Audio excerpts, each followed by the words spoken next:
नमस्कार, मैं हूं विकी कुमार। दोस्तों, पश्चिम बंगाल में चुनावी माहौल खत्म होने के बाद अब सियासी तनाव और हिंसा की खबरें लगातार सामने आ रही हैं। जिन लोगों को उम्मीद थी कि सत्ता बदलने के साथ हालात पूरी तरह शांत हो जाएंगे, उनके लिए मौजूदा घटनाएं काफी चौंकाने वाली साबित हो रही हैं। राज्य के कई इलाकों में राजनीतिक टकराव, आगजनी और तोड़फोड़ की घटनाओं ने माहौल को बेहद तनावपूर्ण बना दिया है। आसनसोल, कोलकाता और अन्य कई जिलों से लगातार हिंसा की खबरें आ रही है। कई पार्टी कार्यालयों को निशाना बनाया गया है और हालात को संभालने के लिए केंद्रीय सुरक्षा बलों की तैनाती बढ़ा दी गई है। अगर आपको हमारी जानकारी और विश्लेषण भरोसेमंद लगता है तो चैनल को सब्सक्राइब करके हमारे साथ जुड़े रहें। दोस्तों, स्थिति कितनी गंभीर हो चुकी है इसका अंदाजा इसी बात से लगाया जा सकता है कि नॉर्थ 24 परगना के संदेश खाली इलाके में रात के समय गश्त कर रही पुलिस और केंद्रीय बलों की टीम पर हमला कर दिया गया। रिपोर्ट्स के मुताबिक उपद्रवियों ने फायरिंग भी की, जिसमें कई पुलिसकर्मी घायल हो गए। घायलों में पुलिस अधिकारी, कांस्टेबल और केंद्रीय बलों के जवान शामिल बताए जा रहे हैं। वहीं अलग अलग जिलों से राजनीतिक कार्यकर्ताओं की मौत की खबरें भी सामने आई है। भाजपा और टीएमसी दोनों ने एक दूसरे पर अपने कार्यकर्ताओं की हत्या के आरोप लगाए हैं। उत्तर 24 परगना, हावड़ा, कोलकाता और वीरभूम जैसे इलाकों में माहौल लगातार तनावपूर्ण बना हुआ है। सबसे बड़ा सवाल यही उठ रहा है कि आखिर हालात इतने बेकाबू कैसे हो गए। राज्य में सुरक्षा व्यवस्था को लेकर लगातार सवाल खड़े हो रहे हैं। इसी बीच कोलकाता के न्यू मार्केट इलाके से भी बड़ी घटना सामने आई है, जहां भीड़ ने एक पार्टी कार्यालय को बुलडोजर से नुकसान पहुंचाया। आसपास की दुकानों में भी तोड़फोड़ की खबरें आई। सोशल मीडिया पर इस घटना के वीडियो तेजी से वायरल हुए और राजनीतिक आरोप प्रत्यारोप का दौर और तेज हो गया। और दूसरी तरफ आमतला इलाके में एक बड़े राजनीतिक नेता के कार्यालय में भी तोड़फोड़ और पत्थरबाजी की खबरें सामने आई। पोस्टर और बैनर फाड़े गए, जिसके बाद दोनों दलों के बीच बयानबाजी और बढ़ गई। जगत बल्लभपुर में भी एक पार्टी कार्यालय में आग लगाए जाने की घटना सामने आई। इसके अलावा हावड़ा, सिलीगुड़ी और बहरामपुर से भी आगजनी और हिंसा की खबरें लगातार आ रही है। राजनीतिक दल एक दूसरे पर इन घटनाओं का आरोप लगा रहे हैं। इसी बीच कुछ नेताओं की सुरक्षा के बदलाव को लेकर भी चर्चा तेज हो गई है। पूर्व मंत्रियों और कई स्थानीय नेताओं के कार्यालयों में भीड़ पहुंचने और तोड़फोड़ करने की घटनाएं सामने आई है। माहौल इतना तनावपूर्ण हो चुका है कि कई इलाकों में अतिरिक्त पुलिस बल तैनात करना पड़ा है। मुर्शिदाबाद जिले के जियागंज इलाके से भी एक बड़ी खबर सामने आई, जहां लेनिन की प्रतिमा को नुकसान पहुंचाया गया। इस घटना के बाद राजनीतिक माहौल और गर्मा गया है।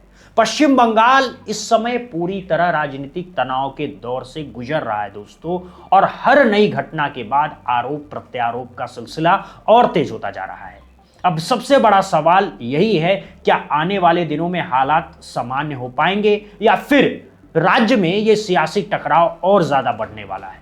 फिलहाल पूरे मामले पर देश भर की नजर बनी हुई है। लेनिन रूस के एक बड़े क्रांतिकारी नेता थे, जिन्होंने साल 1917 की रूसी क्रांति का नेतृत्व किया था। अब पश्चिम बंगाल में चुनाव नतीजों के बाद जिस तरह अलग अलग इलाकों से हिंसा की खबरें सामने आ रही है, उसने पूरे राज्य का माहौल तनावपूर्ण बना दिया है।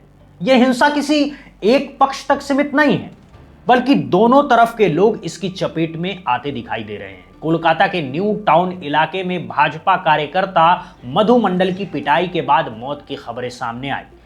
पुलिस के मुताबिक विजय जुलूस के दौरान कहासुनी हुई, जिसके बाद मामला हिंसक हो गया। आरोप है कि टीएमसी समर्थकों ने हमला किया। वहीं इसके बाद भाजपा समर्थकों ने भी जवाबी कार्रवाई करते हुए कई घरों में तोड़फोड़ की। हालात इतने बिगड़ गए कि इलाके में केंद्रीय सुरक्षा बलों को तैनात करना पड़ा। और दूसरी तरफ वीरभूमि जिले में टीएमसी नेता अविलर शेख की गला रेत कर हत्या कर दी गई, जबकि एक अन्य समर्थक गंभीर रूप से घायल बताया जा रहा है। टीएमसी नेताओं ने इस घटना के पीछे भाजपा समर्थकों का हाथ होने का आरोप लगाया है। और सबसे ज्यादा सवाल अब चुनाव आयोग की भूमिका को लेकर उठ रहे हैं। चुनाव से पहले सुरक्षा और निष्पक्ष माहौल को लेकर बड़े बड़े वादे किए गए थे, लेकिन अब हिंसा की इन घटनाओं के बीच आयोग की सक्रियता पर सवाल खड़े हो रहे हैं। फिलहाल चुनाव आयोग ने राज्य प्रशासन से रिपोर्ट मांगी है और सुरक्षा व्यवस्था को और मजबूत करने के निर्देश दिए हैं। मुख्य सचिव, डीजीपी और केंद्रीय सुरक्षा बलों को हालात तुरंत नियंत्रण में लेने के लिए कहा गया है। साथ ही साफ निर्देश दिए गए हैं कि हिंसा फैलाने वालों के खिलाफ जीरो टॉलरेंस नीति अपनाई जाए। इसके बावजूद हिंसा थमने का नाम नहीं ले रही है।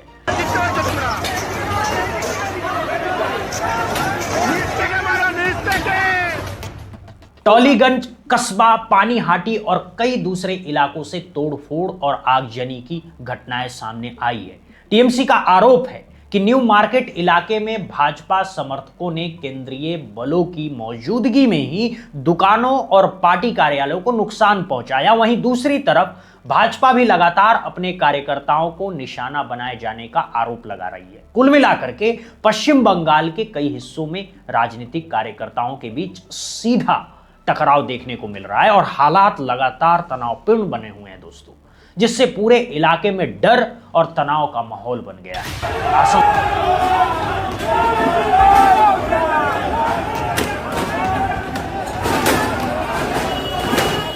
आसनसोल उत्तर के कोट मोड़ इलाके में टीएमसी पार्षद मौसमी बोस के दफ्तर में देर रात आग लगा दी गई। आग इतनी भयानक थी कि पूरा दफ्तर जलकर राख हो गया और पास की एक दुकान को भी भारी नुकसान पहुंचा। स्थानीय भाजपा विधायक कृष्णेंदु मुखर्जी ने घटना की जानकारी पुलिस को दी, जिसके बाद फायर ब्रिगेड की टीम मौके पर पहुंची और काफी मशक्कत के बाद आग पर काबू पाया गया। इसी तरह कोलकाता के कस्बा इलाके में रूबी क्रॉसिंग और टॉलीगंज में भी भारी हंगामा देखने को मिला है।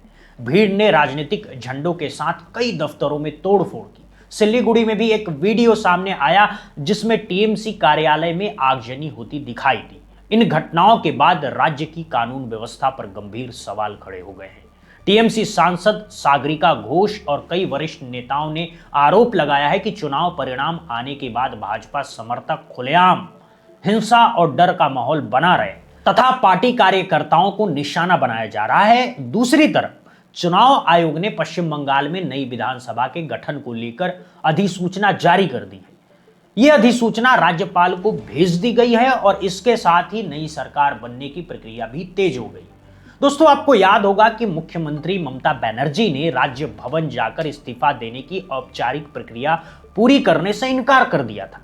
उनका कहना था कि उनकी पार्टी जनता का समर्थन हार कर नहीं बल्कि चुनावी गड़बड़ियों की वजह से सत्ता से बाहर हुई है। हालांकि संवैधानिक प्रक्रिया पर इसका कोई असर पड़ता नहीं है, लेकिन ममता बनर्जी के इस कदम को राजनीतिक तौर पर काफी अहम माना जा रहा है। ममता बनर्जी पहले ही ये संकेत दे चुकी हैं कि अब उनकी राजनीति सिर्फ सत्ता तक सीमित नहीं रहने वाली है। उन्होंने कहा था कि अब उनका मुकाबला सड़कों और जनता के बीच होगा। अधिसूचना जारी होने के बाद कोलकाता में शपथ ग्रहण और सरकार गठन की तैयारी तेज हो चुकी है, लेकिन इतना साफ है कि बंगाल की राजनीति में ममता बनर्जी की भूमिका भी खत्म नहीं हुई है। उन्होंने ऐलान किया है कि अब वो राष्ट्रीय राजनीति में ज्यादा सक्रिय होंगी और इंडिया गठबंधन मजबूत करने में अपनी भूमिका निभाएंगी। हालांकि बड़ा सवाल यही है कि क्या विपक्ष के बाकी दल भी उन्हें उसी तरह स्वीकार करेंगे जैसे वो उम्मीद कर रही हैं। फिलहाल बंगाल में राजनीतिक माहौल बेहद गर्म बना हुआ है और आने वाले दिनों में हालात किस दिशा में जाएंगे इस पर पूरे देश की नजर टिकी हुई है। लोकतंत्र में मतभेद हो सकते हैं, लेकिन हिंसा किसी भी समस्या का समाधान नहीं हो सकती। इस पूरे मामले पर आपकी क्या राय है, हमें कमेंट करके जरूर बताइएगा। और अगर आपने एक्सप्लेन बाय विकी को अभी तक सब्सक्राइब नहीं किया है तो चैनल को सब्सक्राइब करके वीडियो को लाइक करें और बेल आइकन जरूर दबाएं। जय हिंद, जय भारत दोस्तों।